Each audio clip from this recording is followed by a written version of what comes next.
اللہ۔ ایک تاجر نے شادی کی دوسری اور زندگی بھر اپنی دوسری شادی چھپائے رکھی۔ عجیب و غریب واقعہ ہے یہ، پرانے زمانے کا واقعہ ہے، اچھے زمانے کا واقعہ ہے۔ آپ خود اندازہ لگائیں کہ وہ اس واقعے کی ایسی خوبصورت باتیں جب آپ کے سامنے میں بیان کروں گا آپ خود حیران ہوں گے کہ اتنے اچھا زمان، بلکہ آپ کو یقین بھی نہیں آئے گا بعض باتوں پر۔ ایک تاجر تھا کپڑے کا اور بڑا اچھا نیک دل آدمی تھا، تو وہ اس کی ہنسی خوشی زندگی بسر ہو رہی تھی اپنے بیوی بچوں کے ساتھ۔ لیکن اب وہ جو کپڑے کے تاجر ہوتے ہیں عام طور پہ ان کے پاس خواتین بھی بہت ساری آتی ہیں، جیسے ہمارے اسلام آباد کے دوست، ان کے پاس ایک خاتون آئی، لڑکی آئی ینگ سی، اور اس نے دعوت گناہ دے ڈالی۔ اللہ تعالیٰ حفاظت فرمائے، اللہ پاک ہم سب کی حفاظت فرمائے۔ قیامت کے 50,000 سال کے دن میں جب کہ اللہ کے عرش کے سائے کے سوا کوئی سایہ نہیں ہوگا، اس دن اللہ کے عرش کے سائے تلے وہ شخص، وہ نوجوان بھی ہوگا جس کو خوبصورت حسین لڑکی دعوت گناہ دے اور وہ کہے انی اخاف اللہ، مجھے اللہ سے ڈر لگتا ہے۔ یعنی یہ نہیں کہ لڑکا لڑکی کے پیچھے لگا ہوا ہے اور اس کو پھانسنے کی کوشش کر رہا ہے، نہیں، لڑکی خود دعوت گناہ دے رہی اور یہ کہے انی اخاف اللہ، مجھے اللہ سے ڈر لگتا ہے۔ اللہ تعالیٰ اس کو قیامت کے 50,000 سال کے دن میں، 50 سال نہیں بھائی، 100 سال نہیں، 50,000 سال کے دن میں، جب کہ اللہ کے عرش کے سائے کے سوا کوئی سایہ نہیں ہوگا اور زمین نے پاؤں پکڑے ہوں گے اور زمین سے یہ شخص جکڑا ہوگا اور ہل نہیں سکے گا جب تک ان سوالوں کا جواب نہ دے۔ اس 50,000 سال کے دن میں اس کو سخت دھوپ میں کھڑا ہونا پڑے گا، لیکن جو شخص ان پیاری صفات والے ہوں گے تو اللہ پاک ان کو اس دھوپ سے بچا کر اپنے عرش کا سایہ نصیب فرمائے۔ اللہ ہم سب کو نصیب فرمائے۔ ابھی گرمی آتی نہیں ہے، ہم پہلے سے پنکھے کولر اے سی کا بندوبست کر لیتے ہیں کہیں گرمی نہ لگ جائے۔ او بھائی ابھی تو گرمیاں آنے میں 2 مہینے باقی ہیں، پتہ نہیں تو گرمیوں تک بچے یا پہلے ہی چل بسے، تو پہلے سے بندوبست کر رہا۔ یہ اس دفعہ کی گرمی تجھے ملنا یقینی نہیں ہے، یہ ممکن ہے ملے نہ ملے، لیکن قبر کی گرمی یقینی ہے، قیامت کی گرمی یقینی ہے اور جہنم کی گرمی یقینی ہے۔ اگر بندوبست نہ کر کے گیا، نیک اعمال کی ٹھنڈک ساتھ نہ لے کر گیا، تو قبر میں، حشر میں، جہنم میں تجھے وہ گرمی سہنی پڑے گی۔ اللہ پاک ہم سب کی دنیا کی گرمی سے، قبر کی گرمی سے، حشر کی گرمی سے، جہنم کی گرمی سے حفاظت فرمائے۔ اللہ پاک اس کے برعکس جو دنیا آخرت کی راحتیں ہیں اور رحمتیں ہیں اور ٹھنڈک ہے، اللہ تعالی ہم سب کو نصیب فرمائے۔ تو اللہ پاک کے فضل و کرم سے اس شخص نے اس کو جھٹک دیا، اس نے کہا میرا تبلیغی شخص، میں داڑھی والا، مجھے شرم نہیں آئی مجھے ایسی بات کرتے ہوئے؟ پھر اس نے اس سے کہا اگر میں تیرے سے نکاح کر لوں تو؟ اس نے کہا مجھے اور کیا چاہیے؟ اس نے کہا پھر، یعنی کہنے کا مقصد یہ کہ کتنی کروڑوں عورتیں جو مردوں سے زائد ہیں اور سارے مرد ایک نکاح پر اتفاق، اول تو کتنے کروڑوں مرد ایسے ہیں نکاح کرتے ہی نہیں، نکمے ہیں جی، بے نکاح پھرتے رہتے ہیں۔ کتنے لوگ ایسے ہیں جو کہتے ہیں جی ہمیں بس ضرورت ہی نہیں نکاح کرنے، وہ اپنے سیاسی لیڈر کی اتباع کرتے ہیں۔ او بھائی سیاسی لیڈر کی اتباع نہیں کرنی، حضور کی اتباع کرنی ہے۔ حضور فرمانے النکاح من سنتی، نکاح میری سنت ہے، فمن رغب عن سنتی فلیس منی، جو میری سنت سے اعراض کرے گا وہ ہم میں سے ہے ہی نہیں۔ تو حضور صلی اللہ علیہ وسلم کی امت میں جو اعزاز اور آخرت میں اکرام لینا چاہتے ہیں اور جنت کے بڑے درجات لینا چاہتے ہیں، حضور کے پڑوس میں جنت الفردوس میں جانا چاہتے ہیں، ان کے لیے پھر حضور صلی اللہ علیہ وسلم کے پڑوس میں جانے کے لیے کیا کرنا ہے؟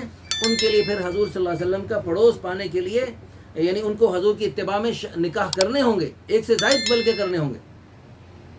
تو کروڑوں عورتیں مردوں سے زائد ہیں، تو سارے مرد ابھی نکاح کر لیں تو بھی کروڑوں عورتیں بچ جائیں گی، وہ کدھر جائیں گی؟ اللہ نے ان کے لیے حلال راستہ بنایا ہے۔ تو اس نے، ہمارے اس دوست نے تو خیر اس سے نکاح نہ کیا، لیکن وہ جو کپڑے کے تاجر جس کا میں واقعہ سنا رہا تھا، اس کپڑے کے تاجر نے اللہ کی رضا کے لیے، کہیں ضرورت محسوس ہوئی اس لڑکی کی یا بے سہارا عورت کی، اس سے چپکے سے نکاح کر لیا۔ تو کتنے لوگ ایسے ہیں جو خفیہ دوستیاں لگاتے ہیں؟ تو خفیہ دوستیاں لگانا حرام ہے، ناجائز ہے، بالکل سخت جرم ہے، سخت جرم ہے۔ یعنی بے نکاح کسی عورت کی طرف دیکھنا بھی جائز نہیں، اس کی باتیں سننا مزے لینے کے لیے وہ بھی جائز نہیں۔ نکاح کرنے کے لیے اللہ پاک نے 2 3 4 کی اجازت دی ہے۔ تو اس نوجوان نے، اس تاجر نے اللہ کی رضا کے لیے اس بے سہارا عورت کا سہارا بن گیا اور اس سے نکاح کر لیا. تو اب جب نکاح کر لیا تو اس کی جو پہلی بیوی تھی اس کو محسوس ہوا، بہت نیک دل خاتون تھی، اللہ والی خاتون تھی، اس کی نیکی کا آپ واقعہ سن کے حیران ہو جائیں گے، کیا عظیم خاتون تھی. اس کو شوہر کی چال ڈھال بدلتی محسوس ہوئی. اس نے اپنے گھر میں جو کام والی بڑھیا آتی تھی خالہ، اس کے ذمہ لگایا بھئی ذرا تحقیق کرو کیا مسئلہ ہے. تو اس نے تحقیق کی اور اس نے پیچھا کیا تو تفصیلات سامنے ہیں کہ اس نے نکاح کر رکھا ہے خفیہ، اور یہ چپکے سے وہاں جاتا ہے، دن میں کسی وقت میں چلا جاتا ہے وہاں. تو وہ اللہ کی پیاری بندی، نیک بندی، پہلی بیوی، اس نے قرآن و حدیث کی روشنی میں سوچا کہ میرے شوہر نے اپنا حق استعمال کیا ہے، اللہ پاک نے اس کو 2 3 4 شادیوں کرنے کی اجازت دی ہے، اور اس میں میرے سے پوچھنا، اللہ پاک نے قرآن میں، اللہ کے پیارے حبیب صلی اللہ علیہ وسلم نے احادیث کی کتابوں میں سے کسی کتاب میں کوئی ایسا ارشاد نہیں ملتا حضور صلی اللہ علیہ وسلم کی طرف سے کہ پہلی بیوی سے اجازت لو، اجازت دے تو پھر نکاح کرو، ایسا کوئی ارشاد نہیں ملتا. تو اس لیے بیوی نے سمجھداری کا ثبوت دیتے ہوئے، دینداری کا ثبوت دیتے ہوئے، شوہر نے اپنا جو شرعن حق تھا اس کو استعمال کرنے پر اس پر کوئی اعتراض نہیں، کوئی احتجاج نہیں، کوئی پریشانی نہیں، خاموشی اور صبر کے ساتھ اس نے پہلے سے زیادہ بڑھ کر حسن سلوک شروع کر دیا اور حسن سلوک سے پیش آتی رہی. اب کچھ عرصہ جب گزرا تو اس طرح وقت گزرتا گیا تو پتہ نہیں کتنے برس کے بعد اس تاجر صاحب کا انتقال ہو گیا، اور اس نے پوری زندگی موت تک اپنے شوہر کے سامنے یہ ظاہر تک نہیں ہونے دیا کہ مجھے پتہ ہے کہ آپ نے شادی کر رکھی ہے. اللہ اکبر، کیا عظیم خاتون تھی. تو جب وہ زندگی پوری کر کے اللہ کے پاس چلا گیا تو اب وراثت میں بہت بڑی مالیت چھوڑ کے گیا، بڑی جائیداد، بڑا پیسہ چھوڑ کے گیا. اب اس اللہ کی نیک بندی نے، اللہ کی پیاری بندی نے پورا حساب کیا کہ وراثت میں 2 بیویاں ہوں تو ایک بیوی کو کتنا حق ملتا ہے.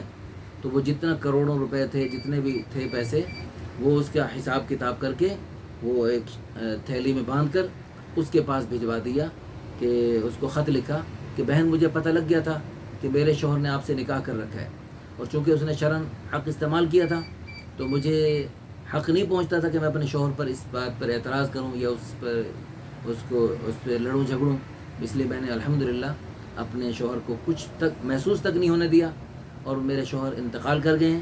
تو چونکہ آپ بھی اس کی بیوی ہیں تو شرعن آپ کا اتنا حق بنتا ہے جو میں آپ کو بھجوا رہی ہوں، آپ اس کو قبول کر لیجیے. اللہ اکبر، کتنا خوبصورت زمانہ تھا، کیا نیک زمانہ تھا. وہ اللہ کی بندی، وہ اس سے بڑھ کر اللہ کی نیک بندی تھی. بلکہ آپ ہمیں کمنٹس میں بتائیے گا کہ ان دونوں خواتین میں سے، پہلی بیوی دوسری میں سے، کون زیادہ اللہ کی نیک بندی ہے، اور کون زیادہ اس کا، کس کا عمل زیادہ اللہ کے ہاں رضا والا آپ کو زیادہ لگ رہا ہے، یہ آپ ہمیں ضرور بتائیے. اب اس دوسری اللہ کی بندی نے کیا کیا؟ اس اللہ کی بندی نے جوابی خط لکھا کہ میری بہن مجھے بہت خوشی کہ آپ اتنی عظیم خاتون ہیں کہ آپ کو جب کہ شوہر کی شادی کا پتہ بھی لگ گیا تھا، آپ نے شوہر کو بھی کچھ نہیں کہا، میرے ساتھ بھی کوئی احتجاجی معاملہ نہیں کیا، اور آپ نے صبر شکر کے ساتھ اپنے شوہر کے ساتھ حسن سلوک سے پیش آئیں. اور پھر مزید یہ کہ ان کی وفات کے بعد ان کا جو ترکہ تھا، ان کے جو وراثت تھی، اس میں جو میرا حق کروڑوں روپے آپ مجھے بھجوا رہی ہیں، آپ کی طلاق کے لیے عرض ہے کہ آپ کے شوہر نے کچھ عرصہ پہلے مجھے طلاق دے دی تھی کسی وجہ سے، تو میں اس کے نکاح میں نہیں رہی، لہٰذا جب وہ نکاح میں اس کے میں نہیں رہی تو اب یہ جتنا بھی مالیت ہے اس میں میرا کوئی حق نہیں بنتا، یہ سارے کا سارا مال آپ کو مبارک ہو، اور میں آپ سے معذرت چاہتی ہوں کہ میں اس میں جو ہے نا اس کو لینے میں معذور ہوں. تو وہ الحمدللہ اس نے واپس بھجوا دیا. تو اب دیکھو جی کتنی عظیم لوگ تھے، کیا عظیم زمانہ تھا، کیا خوبصورت زمانہ تھا، کیا حسن سلوک کا ماحول تھا. حضور صلی اللہ علیہ وسلم، ریاست مدینہ کا نام لینا جو ہے نا، نام لینا آسان ہے، لیکن ریاست مدینہ والے مبارک نیک اعمال، ان اعمال کو بنانا مشکل ہے. اگر دیکھو آج جو ہے حقوق کی جنگ ہو رہی ہے، حقوق لینے کی جنگ ہو رہی ہے، حقوق دینے کی جنگ نہیں ہو رہی. اب وہ جو ہے نا پہلی بیوی وہ اس کو حق اس کا دینا چاہ رہی ہے، اور دوسری بیوی جو ہے وہ بھی اس کا حق اس کو واپس دینا چاہ رہی ہے، میرا نہیں تیرا ہے، وہ نہیں میرا نہیں تیرا ہے. تو اس طرح جو ہے وہ آپس میں ایک دوسرے کو دینے پہ تلی. آج سب لینے پہ تلے. تو ریاست مدینہ میں جب خوبصورت ماحول ہوتا تھا تو سب کے سب لوگ جو ہے لوگوں کے حقوق ادا کرنے والے ہوتے تھے.